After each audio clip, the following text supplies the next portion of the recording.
Crime investigation की एक बेजोड़ कहानी आप लोगों को सुनाने वाला हूं, जो मुंबई में घटित हुई थी।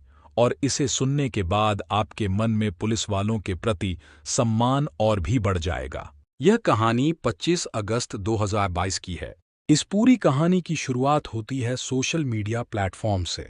आप सब जानते हैं आजकल हर कोई, खासकर नए उम्र के लड़के लड़कियां, बहुत ज्यादा एक्टिव हैं। ऐसे ही एक सोशल मीडिया प्लेटफॉर्म पर 15 साल की एक लड़की की मुलाकात 21 साल के एक नौजवान से होती है।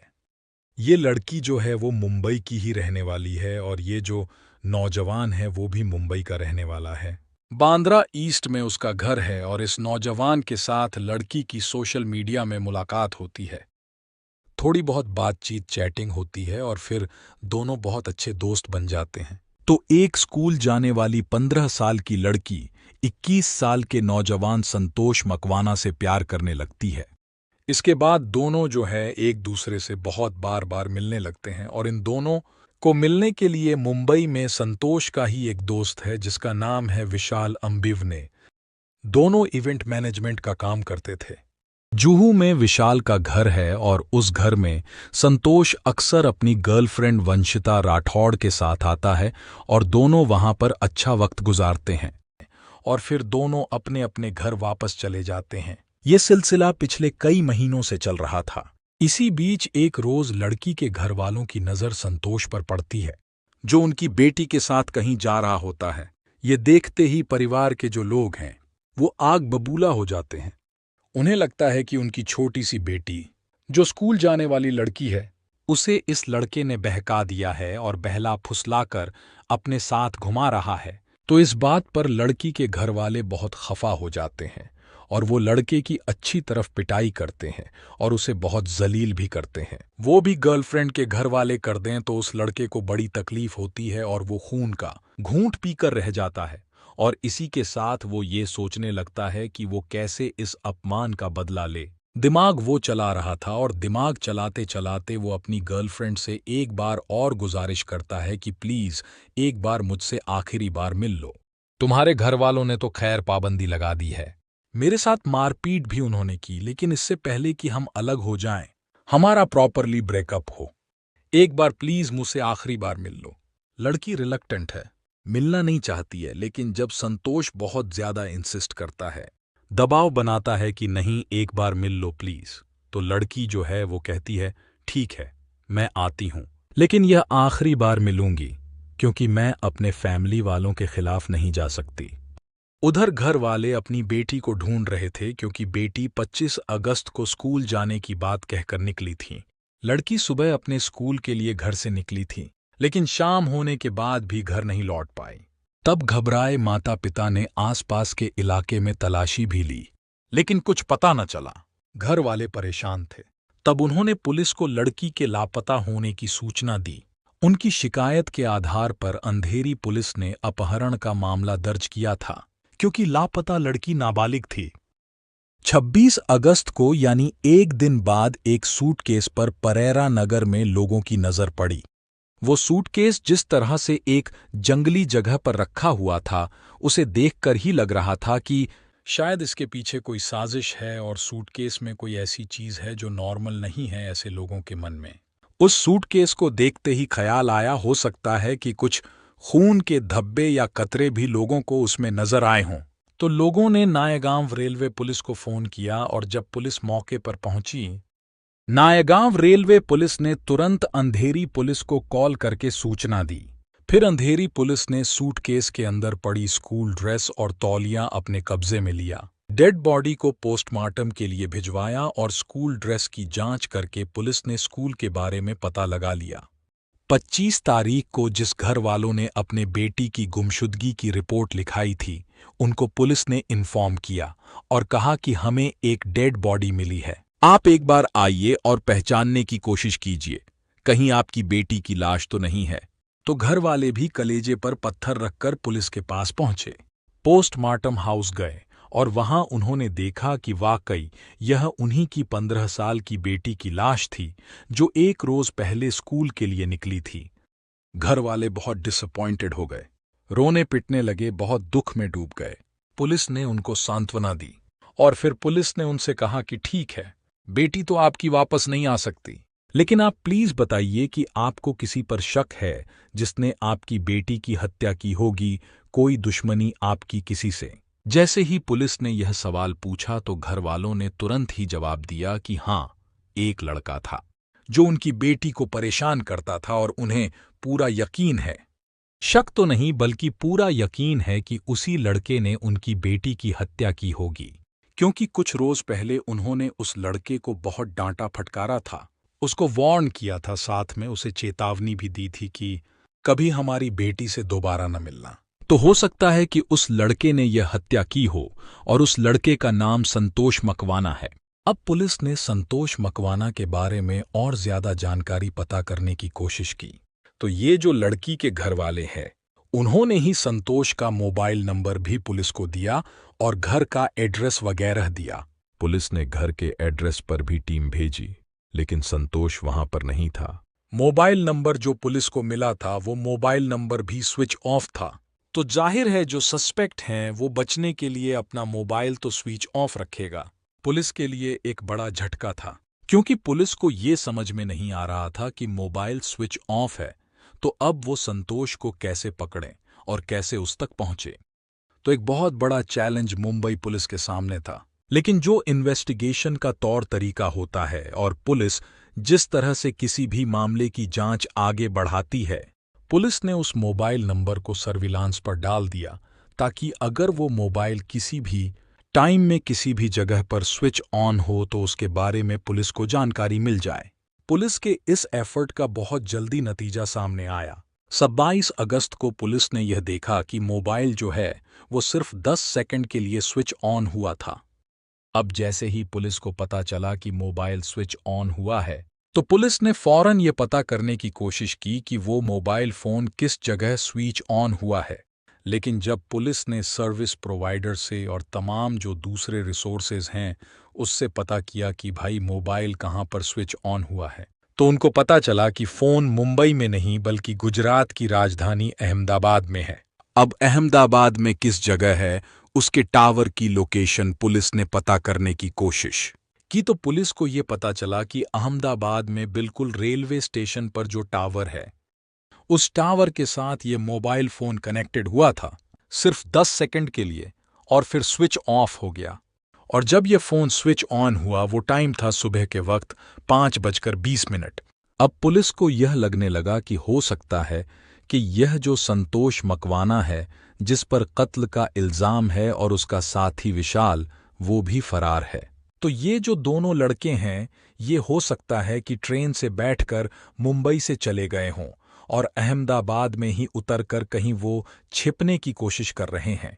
तो पुलिस की टीम ने अहमदाबाद टीम से कांटेक्ट किया, गुजरात पुलिस से कांटेक्ट किया मुंबई की टीम ने, और रेलवे स्टेशन के आसपास जितने सीसीटीवी कैमरे हैं वो रेलवे स्टेशन के गेट्स पर लगे कैमरे थे।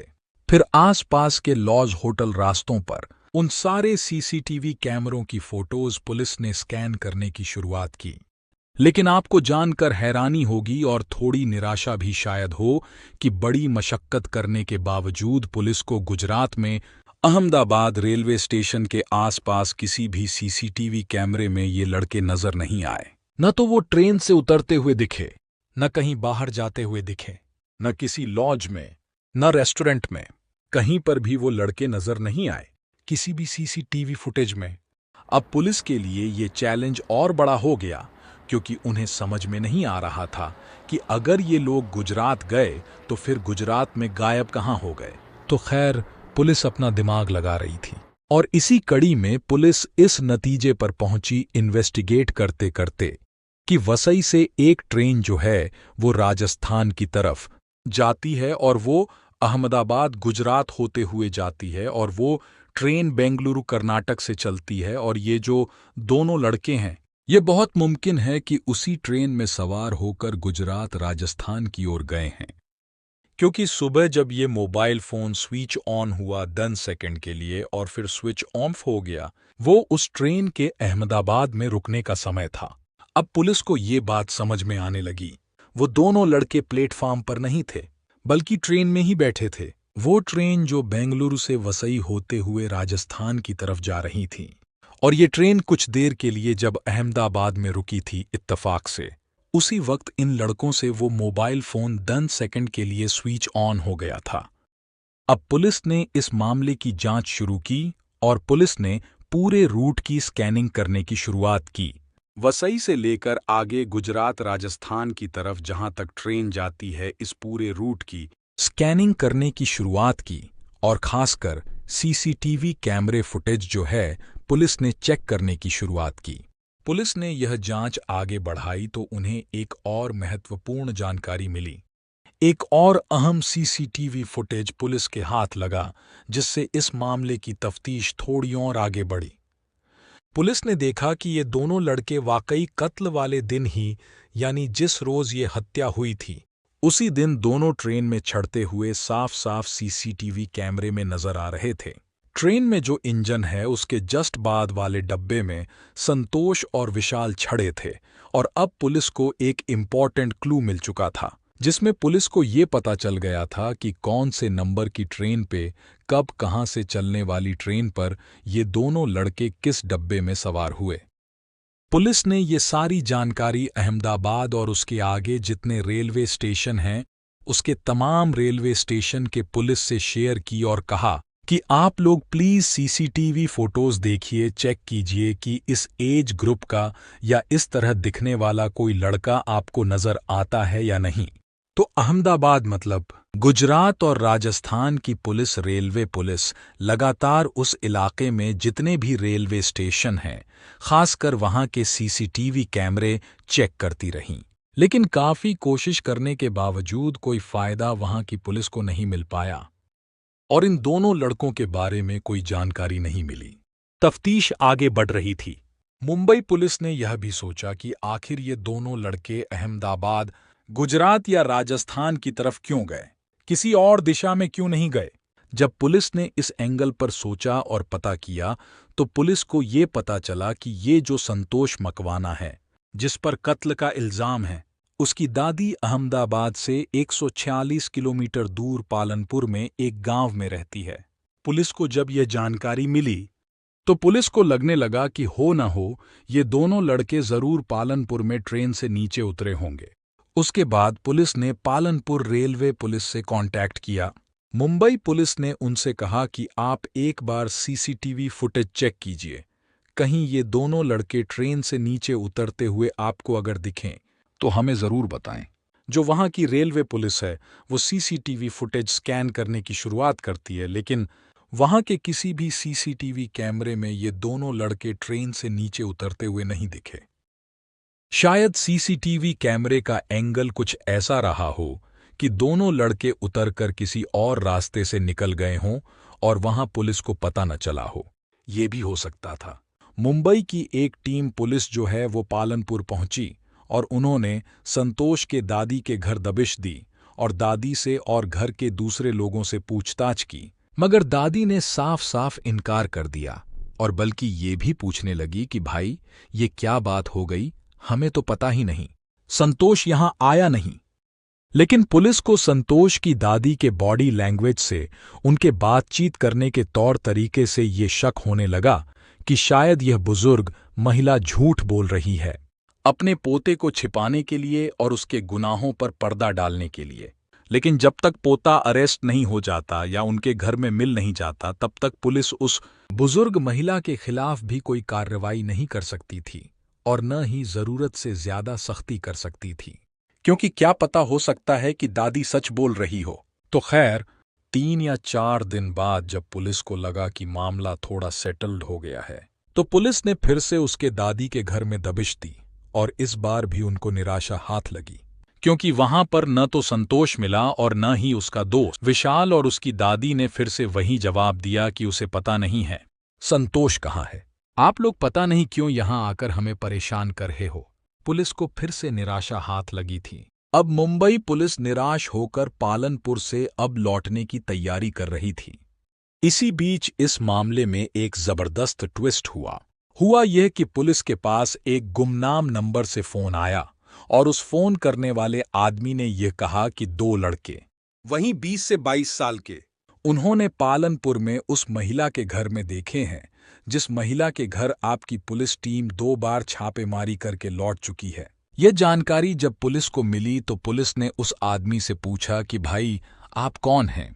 पुलिस को शुरू में तो कुछ भी बताने से इनकार कर रहा था, लेकिन जब पुलिस ने उसे भरोसे में लिया तो उस आदमी ने अपनी पहचान बताई।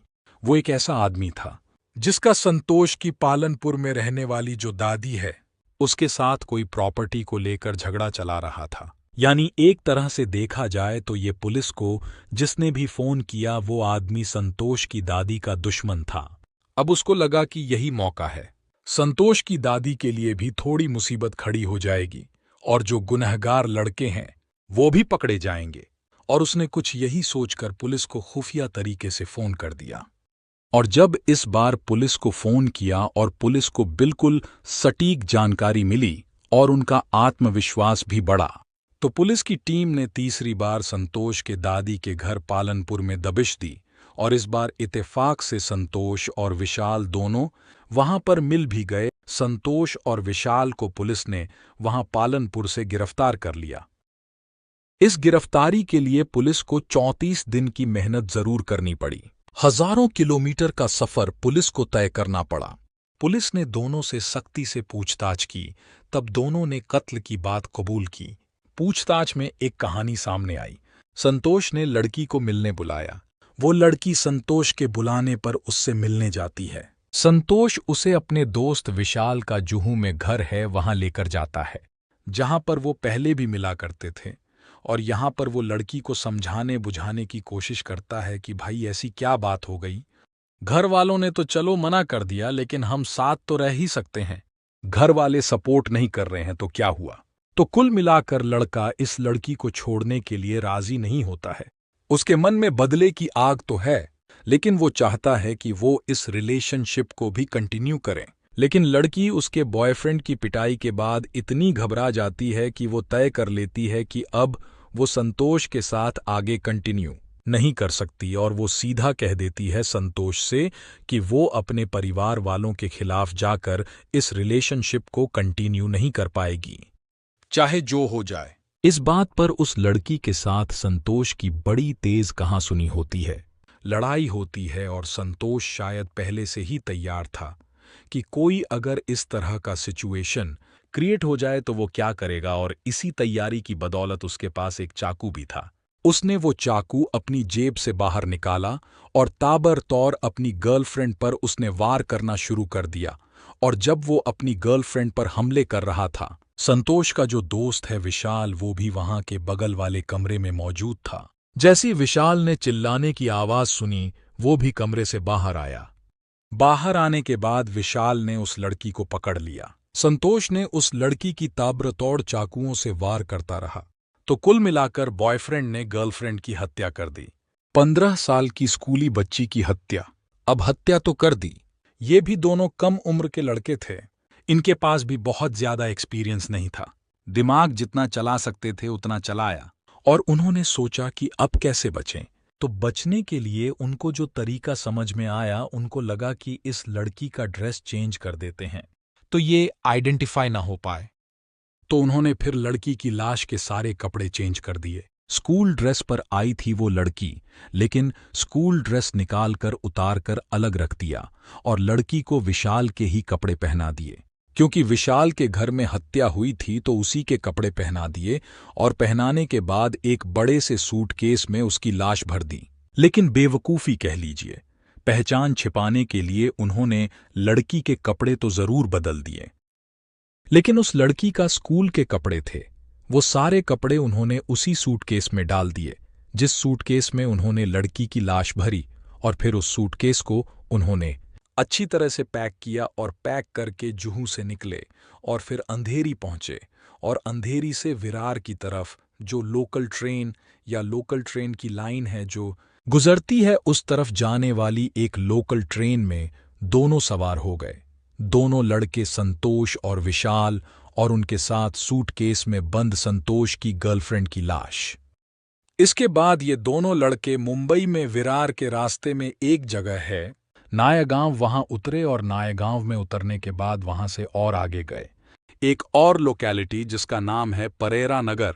उस परेरा नगर में उनको एक जगह पर घने जंगल दिखाई पड़े और वो जगह जो है वो आबादी से थोड़ी दूरी पर थी और उसी जंगल में उन्होंने यह सूटकेस जो है फेंक दिया और सूटकेस फेंक देने के बाद ये दोनों लड़के वापस फिर से ट्रेन के सहारे जो है ट्रेन में ही बैठकर निकल गए। इस कहानी से हमें माता पिता की तकलीफ कितनी गहरी हो सकती है, अपनी बेटी को खोने का दर्द, उसे ढूंढने की चिंता और अंत में उसकी हत्या का सामना करना माता पिता के लिए बहुत ही कठिन और दुखदायी होता है। इससे यह बात स्पष्ट होती है कि माता पिता हमेशा अपने बच्चों की भलाई चाहते हैं और उनके सुरक्षा के प्रति चिंतित रहते हैं। हमें अपने माता पिता के सुझावों और सलाह को गंभीरता से लेना चाहिए और उनकी भावनाओं का सम्मान करना चाहिए। संतोष ने जो कदम उठाया वह कानून और नैतिकता की दृष्टि से गलत था। गुस्सा और प्रतिशोध व्यक्ति को बर्बाद कर सकता है। संतोष ने अपने अपमान का बदला लेने के लिए जो कदम उठाया वह गलत और अमानवीय था। ऐसी स्थिति में शांत रहना और उचित कदम उठाना महत्वपूर्ण है। परिवार को बच्चों के जीवन में सक्रिय रूप से शामिल रहना चाहिए और उनके दोस्तों और गतिविधियों पर नजर रखनी चाहिए। साथ ही बच्चों को भी अपने माता पिता से खुलकर बात करनी चाहिए। सोशल मीडिया पर अजनबियों से जुड़ते समय सतर्क रहना चाहिए। यह मंच दोस्ती और रिश्तों को बनाने में मददगार हो सकता है, लेकिन इसके खतरों को भी नहीं भूलना चाहिए।